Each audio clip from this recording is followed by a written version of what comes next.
Kupal ka, Bongbong Marcos!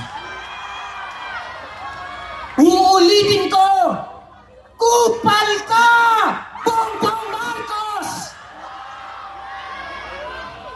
Kurap, pasista, lango sa kapangyarihan, kaya kupal.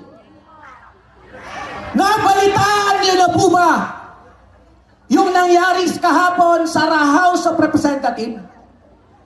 Meron daw po na dagdag sahod across the board sa lahat ng mga manggagawa sa buong bansa na nagkakalaga ng 200 pesos. Nabalitaan niyo ba?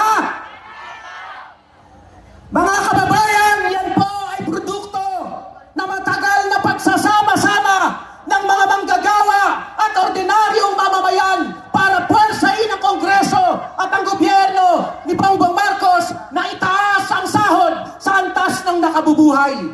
Kulang pa yan. Kulang na kulang ang 200 pesos. Pues, Bongbong Marcos, hinahamon ka ng huring manggagawa na pirmahan mo a certified a certain bill ang 200 pesos para mapakinabangan na yan ng mga manggagawang Pilipino. Uulitin namin, kulang yan. Kaya mahalaga, itutuloy pa rin namin ang paglaban para sa nakabubuhay na sahod dahil ang totoong kailangan ng bawat pamilyang Pilipino ay 1,200 pesos kada araw. Napakalaki ng ambag ng mga manggagawang Pilipino.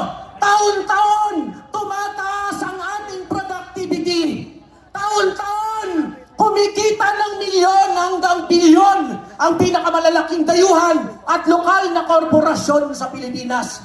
Taon-taon, ipinagmamalaki ng punyetang si Bongbong Marcos na one of the fastest growing economy ang ekonomiya ng Pilipinas. Pero ang sahod namin mga manggagawa ay nananatiling nakapako sa napakababang halaga. At ang isang mukha ng mababang sahod dito sa Pilipinas ay ang mga manggagawa ng Nexperia na ngayon ay binabaratang kapitalista. Kaya mga kasama at mga kababayan, samahan natin ang mga manggagawa ng Nexperia Philippines sa kanilang papalapit na welga. Handa ba tayo?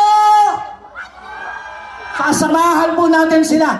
Kaya po, ang ating panawagan sa lahat ng mga manggagawang Pilipino, tuloy-tuloy na palakasin at pagkaisain ang ating sanay at puwersahin natin ang gobyerno ni Bongbong na ipasa ang 1,200 pesos na darawang sahod ng mga manggagawang Pilipino. Ibasura ang lahat ng forma ng kontraktualisasyon.